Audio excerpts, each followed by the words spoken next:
The following is a presentation of TFNN. Live at TFNN, the Power Trading Hour, with your host, David White. Now, the author of The Path of Least Resistance and the Tech Insider, David White. And as we start a beautiful Wednesday, August 22nd, it is absolutely fantastic at the headquarters of TFNN, the headquarters of technical trading and investing here in Clearwater. It's wonderful weather. If you're a duck, I just would like it to rain probably for the next 12 days. Maybe we'd wash all the protesters away that are going to be down here and already showing up. But just keep everybody in, keep everybody off the streets, mischief to a minimum. Be nice. It is Be an Angel Day. And I'm not exactly sure, couldn't actually even find the lineage of Be an Angel Day. But it was pretty much the only thing we had today. So I guess you're just supposed to be an angel. Or one day be an angel? Hard to tell. Anyway, kind of interesting. We just came on, or should have come off of news from the Fed. Don't see a big reaction so far. We'll take a quick gander here. Volume had been pretty weak during the first part of the day. Pretty much we were on hold waiting for those numbers. So we'll continue seeing those if I can get my intranet working here.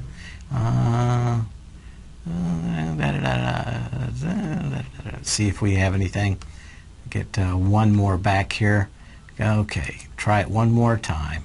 There we go. And we're off about 1 point. We were down to a low of 1406 on the S&P. I'm figuring that we're going to bounce around here a little bit, getting awful close to the end of the month and fun buying. I'd like to see one more push to the top again on light volume with a decent reversal pattern. We've been watching Apple as a big part of the NASDAQ. It's back up $7 today at 663.5. What does that tell us? Probably tells us exactly what we're thinking. Apple's fairly weak, got kind of hit on a downgrade yesterday, but there's nothing like the Apple PR machine. I suspect that there's no real reason to short this thing or probably even be long it. But the 12th is the rollout. We did get news over the last couple of days that Verizon and AT&T and other mobile phone providers were saying that from the 21st to the 30th of September, do not ask for a vacation because you will not be getting one. Which made me think, what happens if you already planned your vacation? You're working at an AT&T store. You can't be making that much money. Let's say you bought a cruise or a vacation plan and airline tickets. Would they really make you work there if you already told them 2 months ago that's when you were going on vacation? Anyway, maybe no new vacations. Kind of hard to tell from the news report. But what that tells us is pretty good likelihood that we are going to see new products roll out somewhere between the 21st, 22nd of September, and they're planning the big heyday through the 30th. Of course, many locations have been reserved around the country on the 12th, and that is thought to be the introduction day. This thing's the PR machine and the amount of money. Apple doesn't spend a lot of advertising, but apparently they are fighting over political advertising spots to get their message out during September. It's going to be rather interesting to see how that all plays out, but I imagine that it will do okay. I think that as a bigger issue is, just that it's 10% or more almost all the time than of the NASDAQ 100, just the move it can actually have on the rest of the marketplace. There's an old saying, and a lot of people are confused. People talk about taking over a company, and you think you have to have 51%. Generally, it's a whole lot less than 51%. A lot of times, all it takes is a fairly decent majority. Some people have taken over companies with 5-10% of the actual voting shares. It's not uncommon. Actually, I saw surveys of the revolution, the United States Revolution, over the British, and only about 30% actually had any strong feelings for trying to become a new country. But 30% leaders, pretty much all you need to have. A lot of times people talk about just the percentage of people that were actually Nazis in Germany, and it was fairly low, 25 or 30% of people actually belonged to that particular party. So a lot of times it doesn't take a lot to reach the tipping point of a company. We're seeing pretty much some lows back in here today. The volume was light. We were doing just about 1 billion shares into lunch, doing about 1.8 billion shares. Going to be another light volume day again today.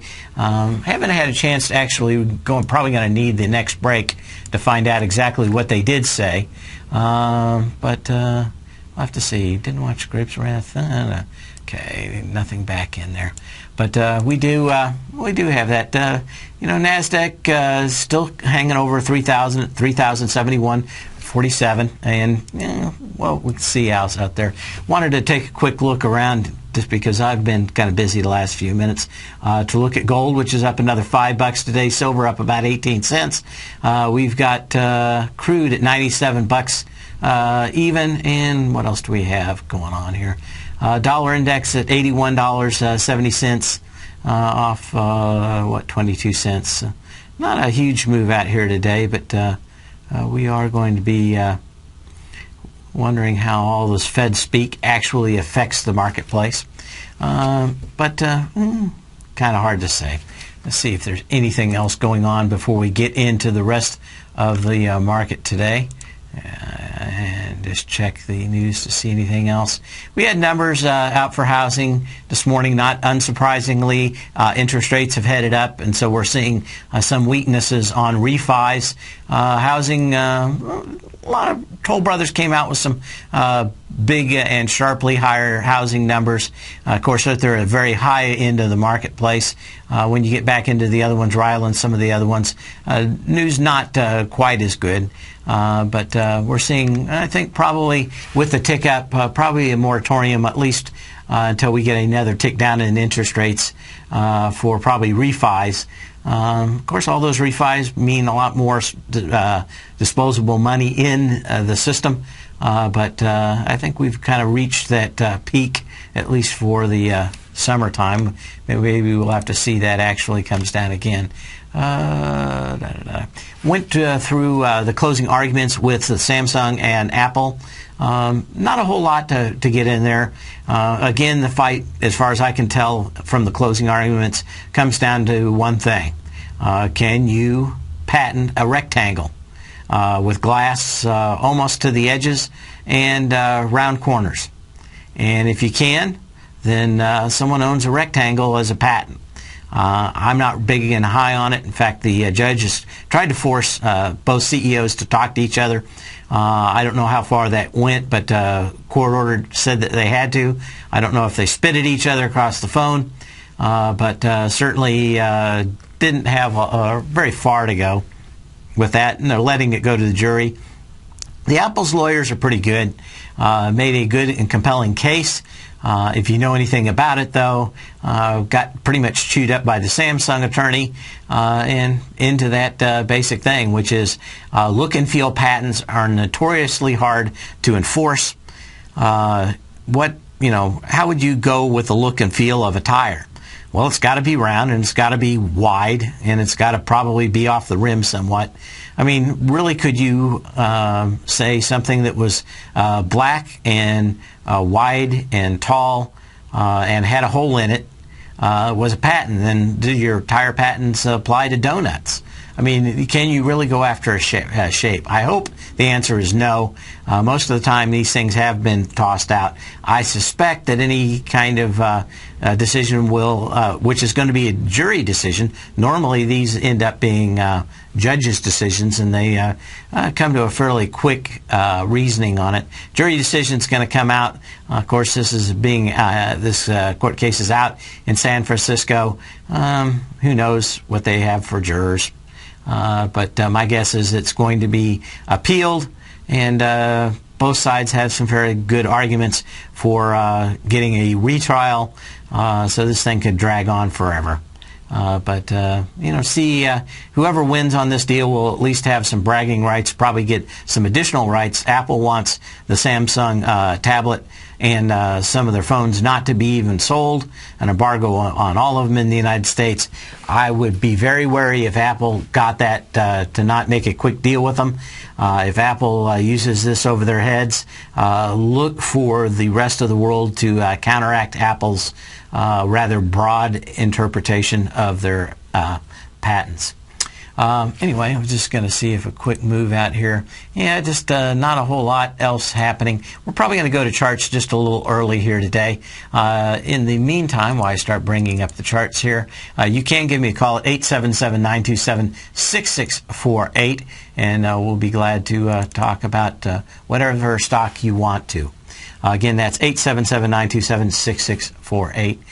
We were watching a few of these, especially the energy stocks. Let's go to the XLE first, though. This is the Select Energy Spiders XLE.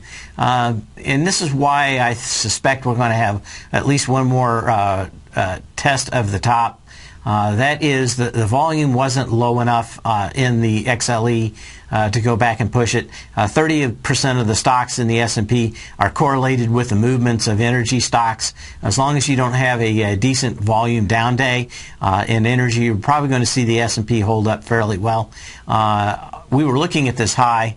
And that high came on May 1st at $72.27, 14 million shares. We got as high within 0.5% of that high and had 12 million shares. So we're about 2 million shares light, which gives us kind of the weakness we were looking for. The energy up in this last leg, which is almost the same dollar amount that we saw off that May 1st high, is about maybe 10-15% lighter also. We have closed back below that low. We did go above it, so we do have a valid sell signal. And if your time frame's a little longer, you probably have it good. Energy numbers today, we're looking for a little bigger pullback that we didn't give. I think they were looking for 5 million billion barrels or something. We got one. Maybe it was 5 million, and we got one. Pretty uninspiring numbers as far as demand cutting down. So as long as we see 12 million shares at that high, I suspect we could at least try to get back half of that, maybe get up to 72, 75, somewhere in there.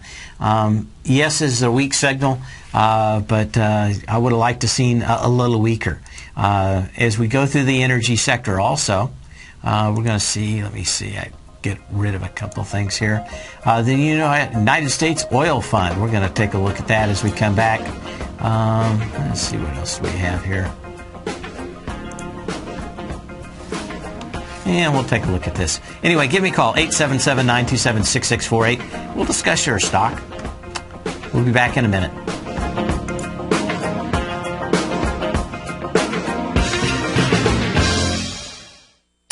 Kate Stalter's exciting newsletter, Low Priced Leaders, has just launched, and now is a great time to get a 2-week free trial. Every Wednesday afternoon, Kate sends out her weekly newsletter to her subscribers where she focuses on small cap stocks with market caps under $2 billion, as well as low-priced equities with share prices ranging from $5 to $12. Kate tracks a variety of stocks with a combination of strong technical support and solid fundamentals. Many of the stocks featured will be recent IPOs. These newer issues are often some of the biggest price gainers in the market and provide an excellent opportunity for substantial gains if timed correctly. You can catch Kate Stalter live on Tiger TV with her small cap roundup every Tuesday and Thursday at 11 a.m. Eastern Time, and visit TFNN.com right now to get your 2-week free trial to her brand new newsletter, Low Priced Leaders, while locking in the low introductory monthly rate of only $37.50 per month, almost a 50% discount. Act now.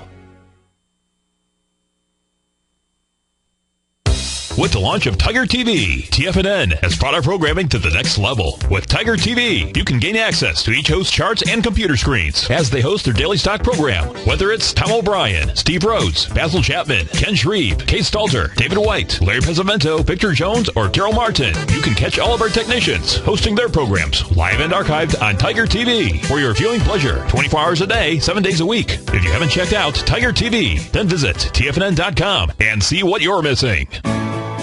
You take a hands-on approach to managing your investment strategy. You're always looking for the next trading opportunity to magnify your perspective. Direction Shares connects sophisticated traders with a powerful array of ETFs from a wide range of asset classes. The markets may go up and down, and you want tools for both sides of the trade. Discover how we can help at DirectionShares.com today. An investor should consider the investment objectives, risks, charges, and expenses of the Direction Shares carefully before investing. The prospectus and summary prospectus contain this and other information about Direction Shares. To obtain a prospectus or summary prospectus, please contact Direction Shares at 800-851-0511. The prospectus or summary prospectus should be read carefully before investing. An investment in the funds is subject to risk, including the possible loss of principal. The funds are designed to be utilized only by sophisticated investors such as traders and active investors employing dynamic strategies. Investors in the fund should understand the consequences of seeking daily investment results, understand the risk of shorting, and intend to actively monitor and manage their investments. Distributor Foresight Fund Services, LLC. Many of our new listeners have heard about the Tiger's Den, but wondered, what exactly is it? The Tiger's Den is a lively community where professional traders and investors can meet, exchange ideas and information in a comfortable, moderated atmosphere. Hear all of your favorite TFNN shows, plus see all the charts as they happen live during those shows, and have access to all those charts. You can test drive the Tiger's Den absolutely free for 30 days. It will greatly enrich your knowledge of these markets. Details on the Tiger's Den are on the front page of TFNN.com. Millionaires are made every day. The fact is, living your dreams is possible. Someone, somewhere is going to get rich. My recommendation is, let that be you. Each day, someone is making the decision to better themselves and creating a plan to fulfill their financial dreams. Let that be you. The key to turning dreams into reality is to take massive action. Let that be you. I'm Steve Rhodes, co-host of the Money Master Show with Tom O'Brien, seen daily at TFNN, and I can help you with your journey to great wealth. I'll show you how to create the ultimate financial edge, a set of tools, insights, and strategies that are part of my daily newsletter service, Mastering Probability. You'll have direct access to me by phone, email, and my private library of trading and investing secrets for 30 days with an unconditional money-back guarantee. I'll take your trading to the next level. Click on my name, Steve Rhodes, on the homepage at TFNN.com and turn your dreams into reality. Mastering Probability, folks. Let that be you. This segment is brought to you by Goldfields. For more information, just click the Goldfields banner on the front page of TFNN.com.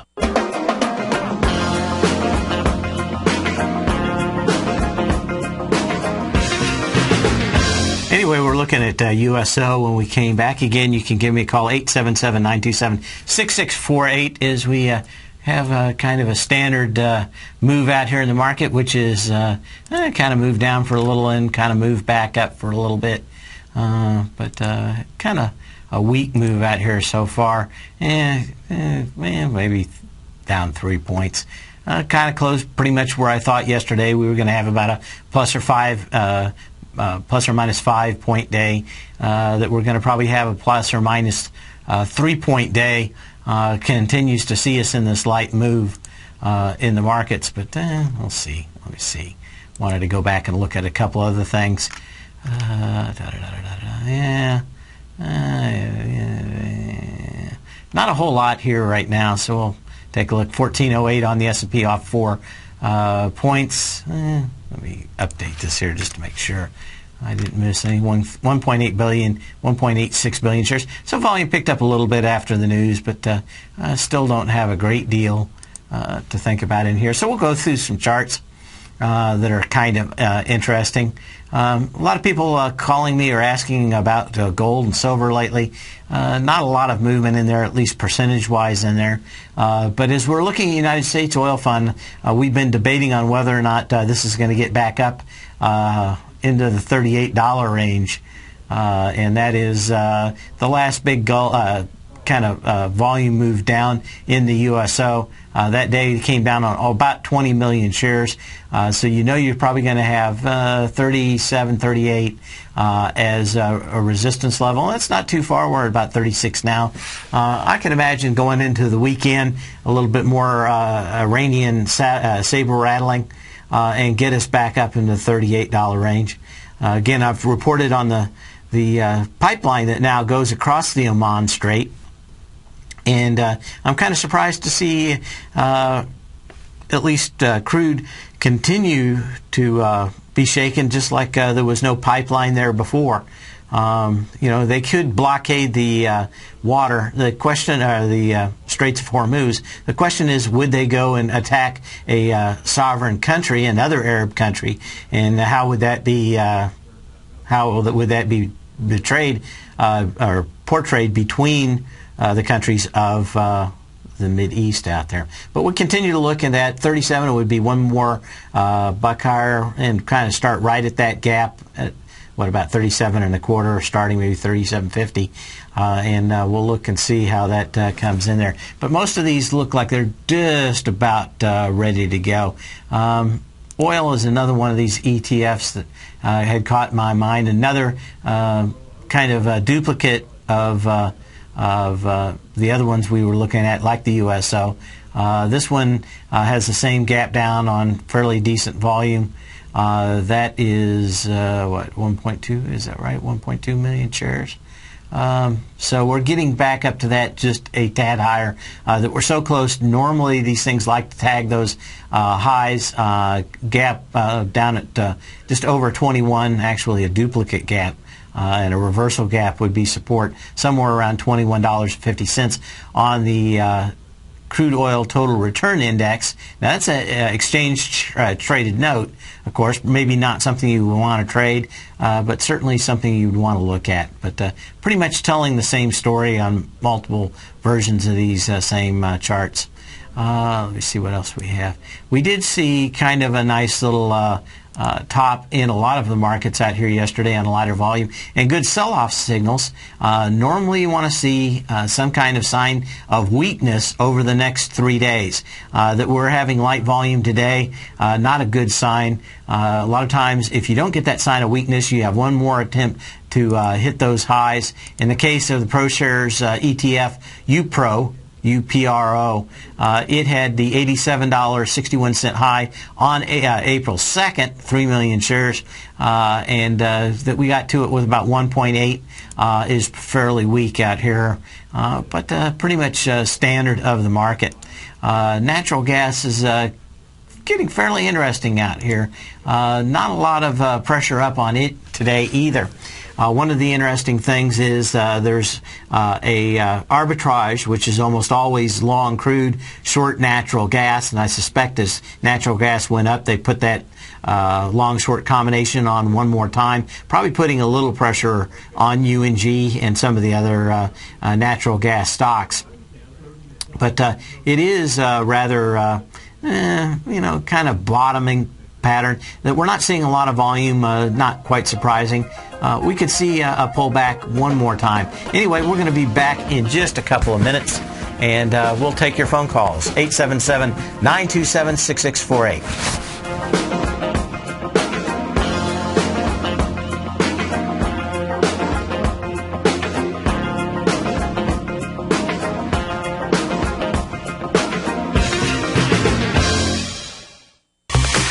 Tom O'Brien's daily trading newsletter, Market Insights, has delivered powerful results for subscribers, and now is the perfect time to try it out for 2 weeks absolutely free. We're so confident in the value Tom provides his subscribers in his daily newsletter that through Labor Day weekend only, when you sign up for a 2-week free trial to Market Insights, we'll send you a free copy of Tom's best-selling book, The Art of Timing the Trade, Your Ultimate Trading Mastery System, completely free of charge. Will even cover the shipping cost. Cancel at any time during your 2-week free trial to market insights and pay nothing, and keep Tom's free book as a gift from us. This offer is only valid for new subscribers. We've only extended this offer once before, and it will only be active for a short period of 2 weeks. So act now to take advantage of this great offer and be ready to capitalize on a more active, more volatile market once traders return from their August vacations. All the details are on the front page of TFNN.com. Sign up for your free trial to get your free copy of Tom's best-selling book today. This segment is brought to you by Crocodile Gold. For more information, just click the Crocodile Gold banner on the front page of TFNN.com.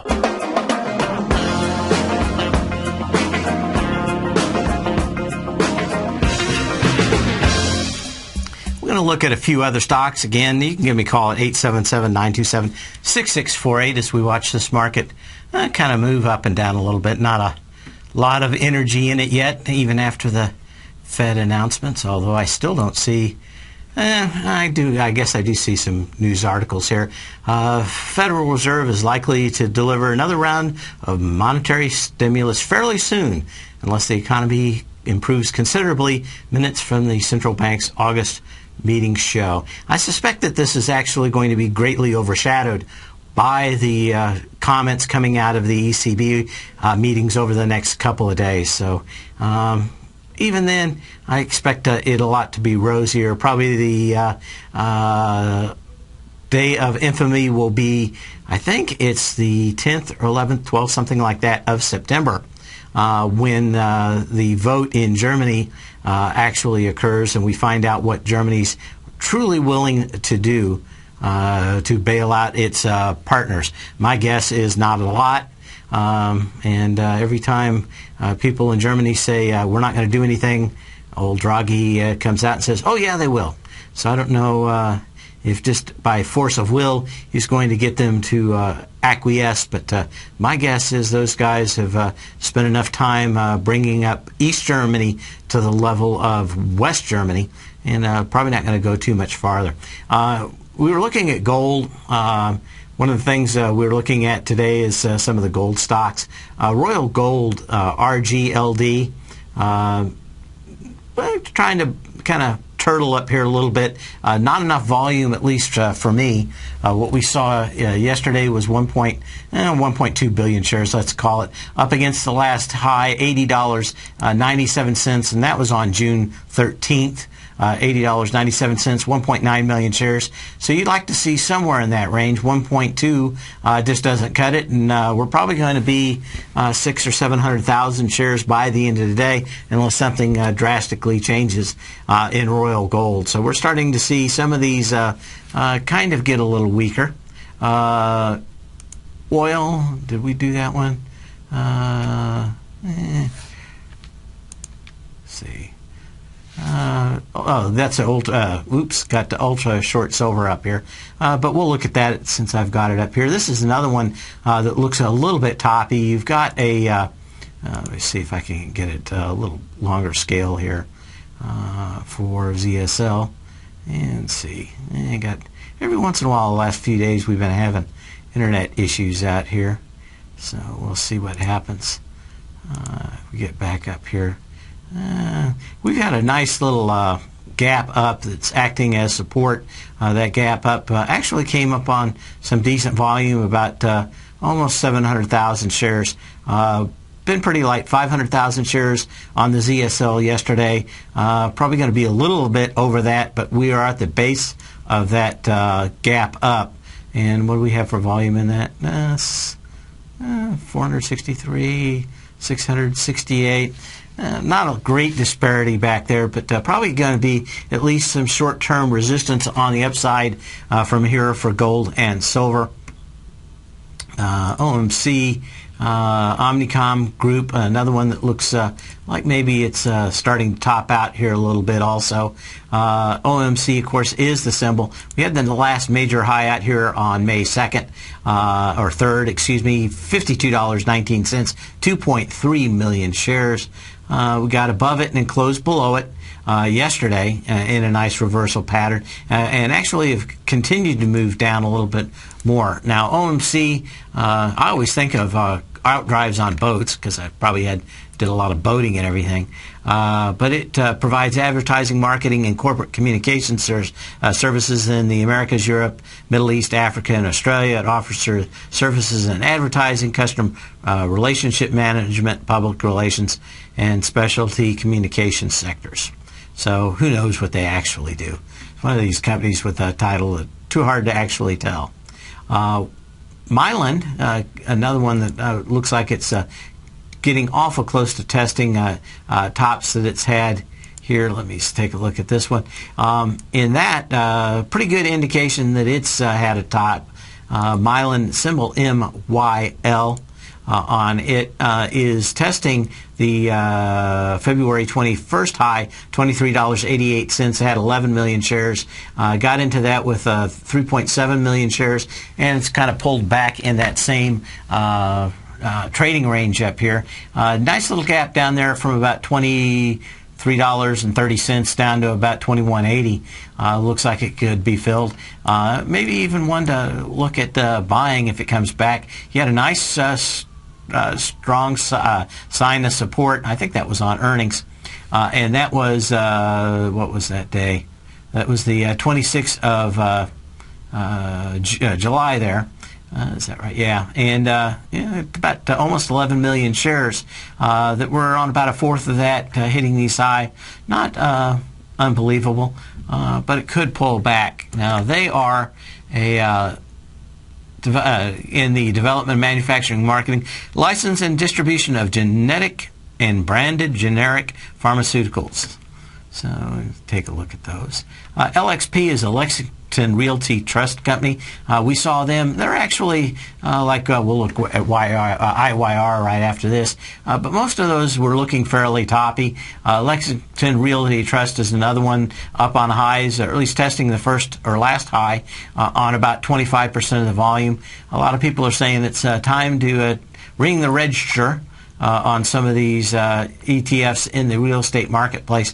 This one had its high on March 21st, $9.34, 4.2 million shares. That we got into it yesterday on 1.1 million shares and have pulled back a little bit. Gives pause to thinking this is going to be running up significantly higher. $9 stock going to get to $10 and then find its way back down. Yes, so probably not a shortable candidate out here, but very interesting nonetheless. The iShares S&P 500 Index Fund, the IVV, another one out here. Of course, most of these gave fairly unambiguous signals on the highs over the last couple of days, and that is very little interest to be doing these highs.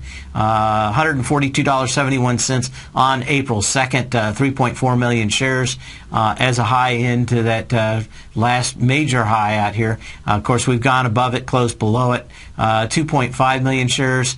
But again, you want to see some kind of volume off the top, some kind of energy. A lot of people understanding it's time to either short or sell it. And we haven't seen that yet. A lot of times you get one more try on even lighter volume, and that's it. So I suspect maybe we see that over, I don't know, the next couple of days. One more real drive, VIX drops down, and I think maybe that might be just a little bit better opportunity and chance to actually set the hook on a lot of these. Anglo Eagle Mines, another one that was trying to get close to setting a high. It did not go over the previous high of November 14th. That was $47.68, 2.9 million shares. You had about half that volume, and what were you? Oh, I guess it did go over the top, didn't it? 68 cents. So you got it over the top by 4 cents on half the volume. So you do have a little better sell signal on Anglo Eagle Mines. AEM is the symbol out there. So we can continue to take a look at some of these gold stocks that look like maybe they're kind of up at the highs right now. Let me just check a couple things and see if anything else is happening out here. Let's see if there's anything.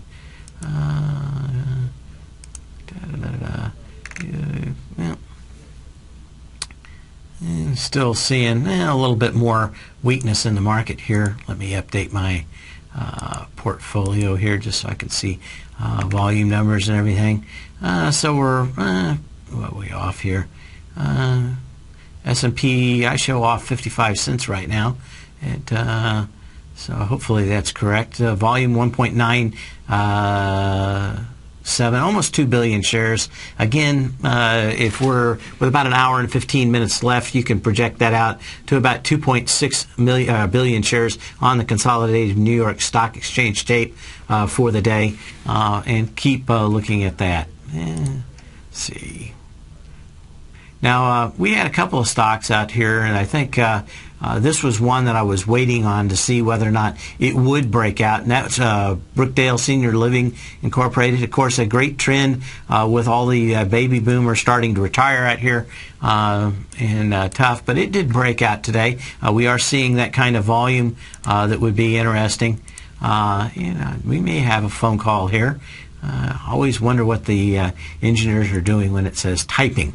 It says typing, and TFNN is typing. Oh, we got Barb from Seattle on Microsoft. How are you doing today, Barb? Fine, thank you. I'd like your opinion on Microsoft. Well, I don't think it's... didn't you call in a couple weeks ago?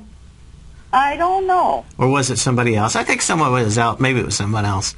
But I can't see any difference. They're going to be releasing all the products October 26th. Both the tablet, the new version of the operating system, about a month later, right before Thanksgiving, it is rumored they're going to have the Xbox 720 out. That may or may not happen. The business side of their sales for software for server products, they've got Microsoft Server 2012 out. And really starting to do fairly decent with that. They're going to have, for Christmas, iPad versions of Office on their own cloud. I mean, as far as getting as many products out there in the world that they can, I don't think that there's anything that really holds you back on this other than maybe the market. Are you already long it? Yes, I mean, right now you're still looking at 28.32, 28.50, something like that as the bottom part of this trading range, and $31 or so as the top end of this trading range. So we're kind of more on the top end of this thing. But I think we're probably going to see that range continue when the products come out and we get a little bit better read on it in October. Probably going to be up at about $32, and I imagine when the numbers come in, probably going to be good, and I suspect maybe around $37 for Christmas. good deal. So I don't think that there's a lot of mystery in this product. It's everybody's analyzed it. I think we're probably going to see a little weakness because people like Dell are saying, business isn't good in the PC marketplace. I think that's a little sour grapes on Dell's part. I suspect that a lot of other companies like Lenovo are eating a lot of Dell and HP's lunch. They're able to come in and offer, I think, better products at lower prices or at least the same price. A lot of the other Toshiba laptops are probably getting better volume, and I think they're just blaming their overall bad business execution on Europe and everything else. But Microsoft numbers are still looking strong even in Europe. So if Dell's saying they're not doing well, I think it's more of a Dell issue and maybe even an HP issue. Of course, after the bell tonight, we have HP too. And they're going to give us a little bit more color on what's going on, both in the world. I don't know if you listen to earnings announcements, but a lot of times you can even get the transcripts of them. It'd be kind of very interesting to hear what, what's her name, Meg Whitman, has to say about her business in the PC side of it. But I think it's still going to be, enlightening. But I can't think, that October moves around and their ship date for both that tablet, Windows 8, and some other products, including that. I think the week after that, they're going to launch Windows Office on the iPad. So I think, there's a lot of stuff out there that looks like it would do extremely well. Okay. Do you got time for one more? Sure. How about HA? H-A? Yeah. Hawaiian Holdings? Right. What do these guys do? I've seen them before, but it's one of these companies I never can remember what they do. I think they're in the airplane. Oh, yeah. This is the company that had the big hunk of the airplane blow off into landing in Hawaii about 15 years ago. You remember that? Yeah. Sucked the stewardess out at about 30,000 feet. Oh, wow. Yeah, it's an airline. I've never understood investing in airlines. Every single one of them has claimed bankruptcy at one point in the last 20 years. I'm not much on Hawaiian. There's another one that seems to be at least a company that can make money, and I want to say that's Alaskan. Alaskan Air Group. ALK, have you looked at them? No, I just kind of was wondering if this would be a good buy or not. I'm not a big fan on that one. There's just not a whole lot of change. If you look at ALK, at least these guys have figured out how to way to make them, some money. They're back around support at $34 right now. Maybe call in tomorrow. We'll talk a little bit more about them. But ALK would be the one, if you had to invest in one, which I haven't in 12 or 14 years, I would look at ALK before this one. They're at support and look a little better. Thanks for the phone call. And we'll be back. Is it tomorrow? In just December of last year, the price of gold was down over 10%. In today's highly volatile gold market, you need someone in your corner that understands the complex relationships that exist within the price of gold, as well as within a variety of gold equities. Whether it's the South African gold miners and knowing how the rand-dollar relationship will affect their bottom line, or understanding how John Paulson's $5 billion trade in the GLD can move the market, Tom O'Brien gives you the direction you need to become a better trader each week in his newsletter, The Gold Report. With over 20 individual equities covered and almost another 20 on the potential watch list each week, in addition to covering the XAU, HUI, GLD, and dollar, The Gold Report is a great source for any trader that is looking to be diversified in today's volatile gold market. For your 30-day free trial to Tom O'Brien's Gold Report, log on to TFNN.com today. Don't miss out on this great offer. Act now. David White's newsletter, The Technology Insider, is focused like a laser on finding the next big things in technology. If you had invested only $10,000 in Microsoft in 1986, you'd have been a millionaire by 2000. Disruptive technology like Microsoft's is the key to these massive long-term profits, and the Tech Insider is the vehicle from TFNN to capitalize on these opportunities. This is the go-to newsletter that identifies, monitors, and profits on mostly little-known cutting-edge companies with great long-term prospects. David's experience is as an inventor of Emmy-winning animation products for TV and Hollywood that propelled a company public. Match that with 14 years as a full-time trader, and he's uniquely qualified to guide you through the light-speed world of ever-evolving high-tech. If you're ready to ride the next big technology bull market for less than $40 per month, log on to TFNN.com and get your 2-week free trial to the Technology Insider. Get in on the ground floor of the next big thing today. Time is the great equalizer of all mankind. Time doesn't care about winners or losers, who succeeds or fails. Time only cares that you played the game. Question: are you playing the money game? Is your money working as hard for you as you are for it? I'm Steve Rhodes, author of Mastering Probability, a daily trading and investment newsletter service, and we're celebrating our 1-year anniversary. In year 1, we generated a 30% profit. Plus, I provided 26 hours of live coaching to my clients. My daily newsletter service is available by 8 a.m. each day and covers the stock, futures, currency, and commodity markets, along with all the current patterns that you can trade. Each newsletter is packed with education, and it's yours for as little as $3 per day. And for the next 30 days, you can try it risk-free. Click on my name, Steve Rhodes, on the homepage of TFNN.com and begin your journey to great wealth today. If you're waiting for a better tomorrow, remember this: today's tomorrow will soon be yesterday, and your clock is ticking. Mastering Probability. Now is your time. This segment is brought to you by TFNN. Test drive all the newsletters for free at TFNN.com.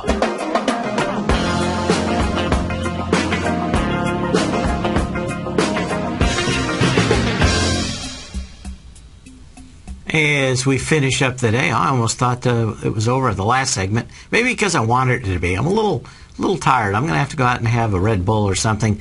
Tonight I'm doing the webinar for Trade Like a Computer. I spent a considerable part of the weekend, the last couple of nights, putting together my presentation. I've got like 65 slides to get in about 90 minutes to basically talk about a lot of the things I talk on my show, but they're all going to be compressed into a 90-minute segment for a lot of the theories that are used on Wall Street now. And I actually wrote a couple of programs to generate some output and some pictures, all of which you probably at one time or another. There's a couple of new things in there.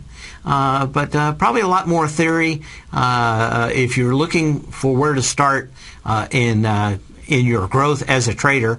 And most of this has nothing to do with a particular method, but more about the logic and science of trading that we find on Wall Street, and why right now you're more likely to get hired on as a physicist in New York in a trading firm than you are as a trader. So we'll be talking about that night. 90 minutes, I think, starts at 6:30 tonight, and we will be going through 8 o'clock. And I heard I get no breaks, no water breaks, no potty breaks, nothing. Talk about slavery.